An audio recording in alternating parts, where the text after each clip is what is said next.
Hello, welcome to the island.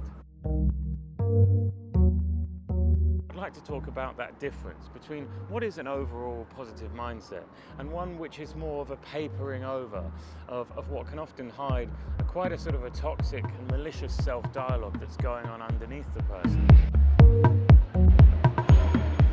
I liken it to an analogy of a boat where somebody has so many holes in the bottom of their boat they have to spend most of their life on deck bailing buckets of water out of the top. Now, the holes in our own boats are almost always best given away by the tone of our self-dialogue. How does somebody talk themselves through dropping or spilling something? Well, it certainly makes sense in that if the most simplest of errors on our part should lead to the most brutal of character assassinations attacking the essence of our very being, then I don't think that we're likely to be able to serve as a particularly positive and forgiving influence in others' lives in the long term. Now, if you've got a generally kind and forgiving and self-supporting and non-toxically shaming self-dialogue, then firstly, you don't need to obsessively talk about positive thinking. You don't need to fill your library with Tony Robbins books and refuse simultaneously to hear anything to do with fear, disappointment, sadness, or any kind of negative emotion. The inability to be present with the negative feelings are the holes in the boat, the holes that are unwilling to be fixed.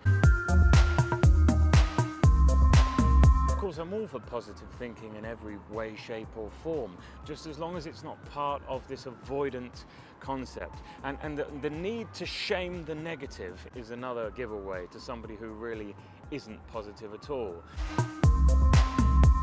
If you're a doctor and you specialize in a certain kind of medicine, you come across a patient, they walk into your office, they have a certain kind of affliction. What is your impulse? To shame them for being sick? Okay, so if you're so well versed on positivity and the virtues of this positive mindset, why is it that those who don't possess this, your instinct is to shame and judge and mock? There's a way that this hides a sort of veiled obedience. It's basically like saying, we all have to do things a certain way, don't we? There's this shaming undertone there, and the need to be positive rather than the desire, and the understanding that it just seems to work better.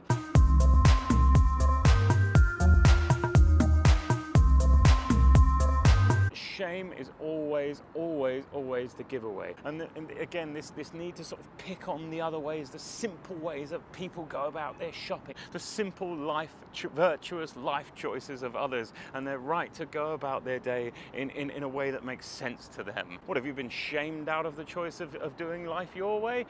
Perhaps you have, and perhaps that's what needs addressing, not this guy's right to walk upstairs a certain way.